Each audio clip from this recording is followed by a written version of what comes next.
Hello everyone, welcome to Priya Educational. Tally Pro value number 1, chapter number 6, recording data transaction in Tally Brian. Chapter number 6 की part number 7 को हम आज देखने वाले हैं. In this video we are going to talk a very important concept in account is provision.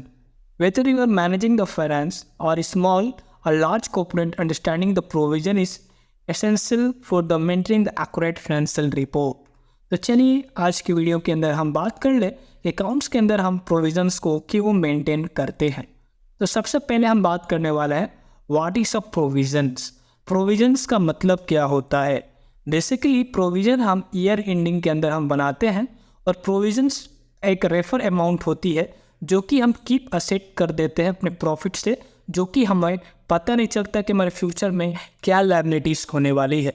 तो अगर हम बात करें प्रोविज़न एक ऐसी लायबिलिटी हो जिसे अनसर्टेन टाइमिंग के लिए हम उसे क्रिएट करते हैं और हम उसे कंपनी की बैलेंस शीट के अंदर हम उसे दिखाते हैं. तो बेसिकली मैं बात करूं, अगर आपका कंपनी का प्रॉफिट है 50,000 तो उसमें से 20,000 रुपीज़ एज प्रोविज़न वो क्या करता है, निकाल के पैसा अलग रखता है ताकि आने वाले फ्यूचर के आने वाले एक्सपेंस से वो बच सके और अपनी प्रॉफिट को एज इट इज़ मैनेज करते रहे और अपनी कंपनी को एज इट इज़ चलाते रहे. तो उस चीज़ों के लिए क्या करता है, प्रोविजंस को क्रिएट करता है. तो प्रोविज़न क्या है, तो प्रोविज़न बेसिकली एक फ्यूचर नॉन लायबिलिटीज़ के लिए हम क्या करते हैं, कुछ पैसे को अलग बना के रखते हैं ताकि हम इस साल में तो हमारी इनकम है बट आने वाली साल के बारे में हम नहीं जानते, इसलिए हम क्या करते हैं करेंट फाइनेंशियल ईयर में ही हम क्या कर देते हैं आने वाले फ्यूचर एक्सपेंस को भी हम ऐसा प्रोविज़न ट्रीट करके हम अपने बैलेंस शीट के अंदर दिखाते हैं. तो अभी हम बात करने वाले हैं कि हमारा प्रोविज़न क्यों इम्पॉर्टेंट है.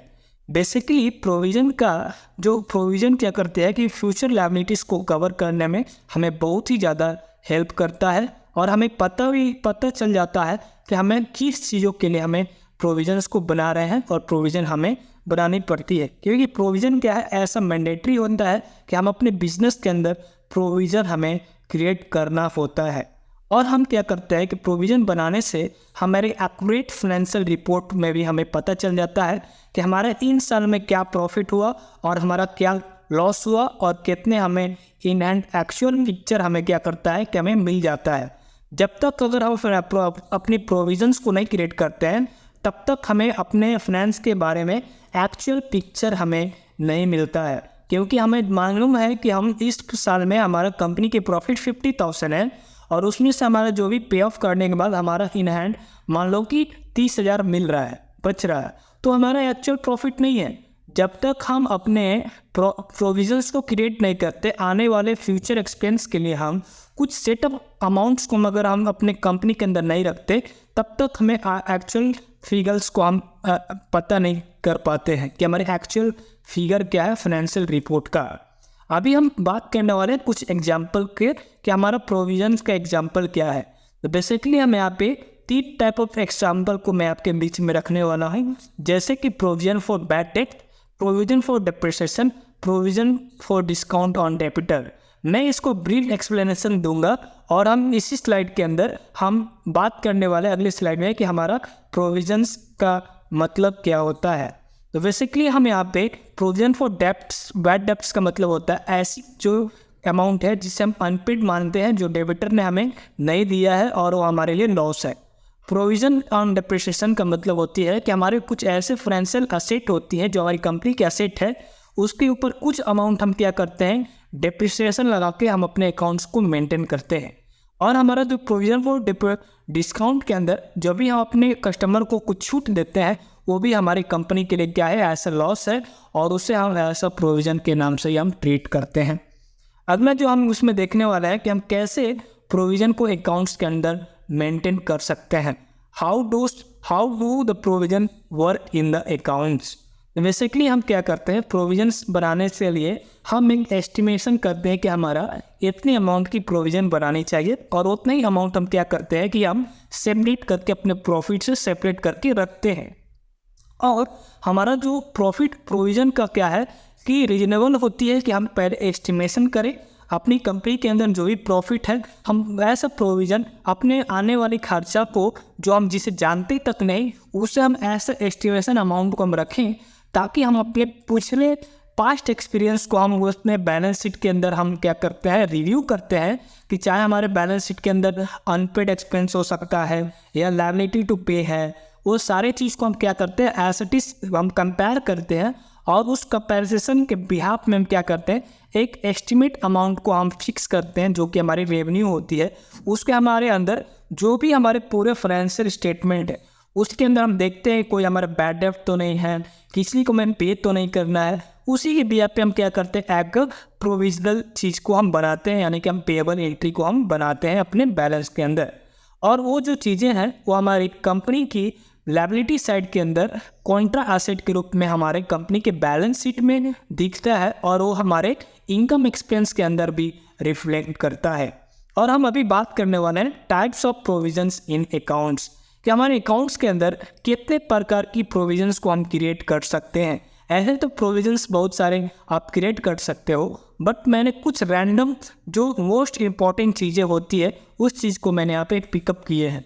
जैसे कि मैंने बात की बैड डेब्ट, तो बेसिकली बैड डेब्ट क्या होता है, कॉमन टाइप ऑफ प्रोविजन होते हैं जिसके हम ऐसे एस्टिमेट अमाउंट को हम लेके चलते हैं कि इतने अमाउंट हो सकता है इन फ्यूचर हमें रिसीव ना हो और उसके लिए हम कलेक्ट ना कर पाते हैं, तो वो क्या होती है कि हमारे लिए प्रीवियस पीरियड के अंदर हमारा तो ज़रूर हम क्या करते हैं कि हमने इतने का सेल किया और वो पैसा नहीं आ रहा है, और हम ऐसा है कि हमारा मान लो कि 30,000 का सेल है और उसमें से हमारा 10,000 रिसीव हुआ और 20,000 हमें रिसीव नहीं हुआ, तो हमारी कंपनी के लिए क्या है, वो बैड डेब्ट है और हम मान के चलते हैं कि वो पैसा हमें इन फ्यूचर नहीं मिलेगा, तो उसे हम ऐसा प्रोविज़न ट्रीट करके चलते हैं।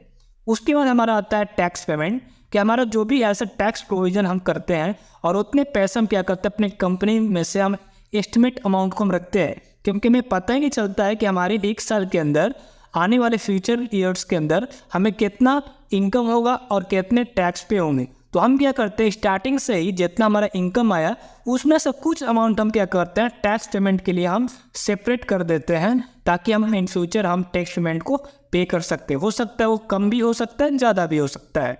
उसके बाद जो हमारा अगला प्रोविज़न आता है वो हमारी आती है पेंशन की। अगर आपकी कंपनी के अंदर कोई भी पेंशन हमें पे करना पड़ता है, क्योंकि हमारे कंपनी के अंदर जो भी एम्प्लॉय वर्क करते हैं उसे हम क्या करते हैं, ऐसे अगर हम पेंशन प्रोवाइड करते हैं तो क्या है, हमारा फ्यूचर रिस्पॉन्सिबिलिटी हो जाती है कि जब हमारा जो एम्प्लॉय रिटायर होगा तो हमारे रिटायरमेंट के टाइम में उनको फिक्स अमाउंट ऑफ पेंशन हमें पे करना पड़ेगा। वो भी हमारा क्या है, फ्यूचर ऑब्लिगेशन है कि अगर हमारा फ्यूचर ऑफ एक्सपेंस हमारी कंपनी के लिए होती है तो वो क्या करते हैं, स्टार्टिंग से ही उन सारे चीज़ों को मेंटेन करते हुए आपके प्रोविज़न बना के चलता है। उसके बाद जो हमारी अगला जो स्टेप आती है, अगला जो प्रोविज़न है वो हमारी है डिप्रिसिएशन। तो हमारा डिप्रिसिएशन क्या है, मेथड ऑफ अकाउंटिंग है जिसके अंदर हमारे एसेट के ऊपर कुछ अमाउंट हमें कुछ समय तक के लिए हमें डिप्रिसिएट अमाउंट को हमें फिक्स करना पड़ता है। वो क्या है, चाहे ड्यूरिंग द करेंट ईयर के अंदर हम कोई भी चीज़ हम लेते हैं वो हमारे सारे फाइनेंशियल एसेट के ऊपर क्या करते हैं, एक सर्टेन डिप्रिसिएशन अमाउंट को हम फिक्स करते हैं। तो आई होप कि आपको पता चल गया होगा कि क्या प्रोविज़न क्या है, प्रोविज़न को हम क्यों मेंटेन करना होता है हमारे अकाउंट्स के अंदर। तो बेसिकली प्रोविज़न एक आपका फ्यूचर सेविंग होती है। आप उसे क्या करते हैं, आप फ्यूचर के अंदर अननोन एक्सपेंस को आप ऐसा प्रोविज़न ट्रीट करके अपने बिजनेस के अंदर अपने फाइनेंशियल बैकग्राउंड को स्ट्रॉन्ग करने के लिए आप प्रोविजंस को क्रिएट करना मैंडेटरी होता है। तो चलिए आज की वीडियो के अंदर हम प्रैक्टिकल वे में देखेंगे कि हम प्रोविज़न को कैसे क्रिएट करते हैं टैली के अंदर। तो चलिए आ जाते हैं अपने टैली स्क्रीन पर। और आज जैसे कि हम लोगों ने चैप्टर नंबर 6 के अंदर हम लोगों ने खाना ट्रेडर्स का बिजनेस को मेंटेन करते आए हैं। तो आज की इस वीडियो के अंदर हम बात करने वाला है कि हम लोग कैसे प्रोविज़न का एंट्री हम लोग ड्यूरिंग द ईयर पास करने वाले हैं। तो क्राउड ट्रेडर्स ने बेसिकली हमें बताया कि आप क्या करो कि जनरल के अंदर हमें इसी फाइनेंशियल पीरियड के अंदर आप क्या करो कि प्रोविज़न को बुक करो जो कि हमें 15,000 रुपीज़ का हमें यहाँ पे बुकिंग को दिखाना है ड्यूरिंग द ईयर, ऐसा एक्सपेंस को ट्रीट कर लो। हम क्या करते हैं उस चीज़ों को दिखाने के लिए चले आते हैं गेटवे ऑफ टैली के अंदर ट्रांजैक्शन वाउचर के अंदर, और यहाँ पे क्लिक करेंगे F7 और यहाँ पे F7 के लिए जनरल के लिए F7 प्रेस करेंगे। F2 से हम ले लेंगे 1/3/2024 और उसके बाद हम यहाँ पे एक लेयर को क्रिएट करने वाले हैं। तो बेसिकली हम लेयर क्रिएट करने के लिए हम यहाँ पे क्रिएट करने वाले हैं एक्सपेंस रिकॉर्ड इन अकाउंट्स का। तो बेसिकली हम अल्टर सी से हम प्रेस करेंगे और यहाँ से हम क्या करेंगे एक्सपेंस रिकॉर्ड का हम यहाँ पे एक लेजर्स को हम बना लेंगे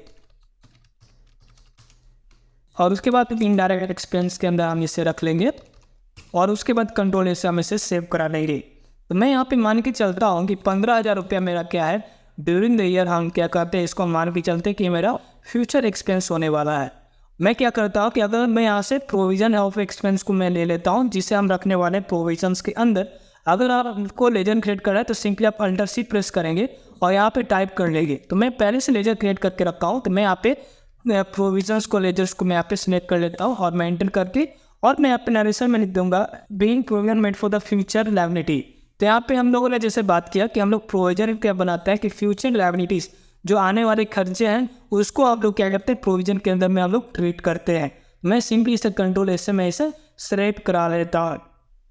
अभी हम बात करने वाले हैं कि कैसे हम रिवाइसिंग एंट्री को हम पास आउट करेंगे। तो बेसिकली हम लोगों ने इस ड्यूरिंग द ईयर 1/3/2023 से लेकर 31 मार्च 2024 तक हमने क्या किया, एक प्रोविजन एंट्री को हम यहाँ पे मेंटेन किया। अगर मैं आपको ट्रायल बैलेंस दिखा दूँ DT12Y और कंट्रोल F1, तो आप देख सकते हो कि यहाँ पे हमारा जो प्रोविजन जो खड़ा हुआ है वो हमारी खड़ा हुआ है 15,000 की, जो कि हम लोगों ने ड्यूरिंग द ईयर हम लोगों ने प्रोविजन को क्रिएट किया है। इसी प्रोविजन को हम लोग क्या करेंगे ड्यूरिंग द फाइनेंशियल ईयर, इसे हम लोग रिवर्सिंग करेंगे, यानी कि हम लोग खर्चा के अंदर हम लोग ट्रीट करने वाले हैं। तो उसके लिए हम क्या करेंगे, अपने गेटवे ऑफ टैली के अंदर हम Alt F2 प्रेस करेंगे और यहाँ से हम ले लेंगे अपनी चेंज कर लेंगे करंट पीरियड को। तो हमारा फाइनेंशियल पीरियड रहेगा 1/4/2024 से लेके 31/3/2025 तक।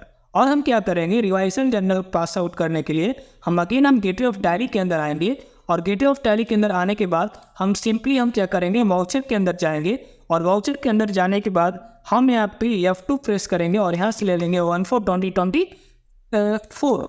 और यहाँ पे हम क्या करेंगे कि सबसे पहले हम जैसे कि प्रीवियस ईयर में हम लोगों एक्सपेंस अकाउंट को हम लोगों ने डेबिट किया था, तो यहाँ पे हम क्या करेंगे कि हम यहाँ पे प्रोविजन एक्सपेंस को क्या करेंगे डेबिट करेंगे। और डेबिट कितने से करना है, तो करना है हमारा 15,000 से। तो आप देख सकते हैं कि हमारे यहाँ पे प्रोविजन फॉर एक्सपेंस हमारा नील हो गया। क्रेडिट किसको करना है, तो क्रेडिट करना है एक्सपेंस अकाउंट को हम क्या करेंगे कि यहाँ पे हम क्रेडिट करने वाले हैं। तो उसके बाद हम सिंपली यहाँ पे लिख देंगे बी रिवाइसिंग एंट्री रिकॉर्डेड, और हम इसे कंट्रोल ए से हम इसे सेव करा लेंगे।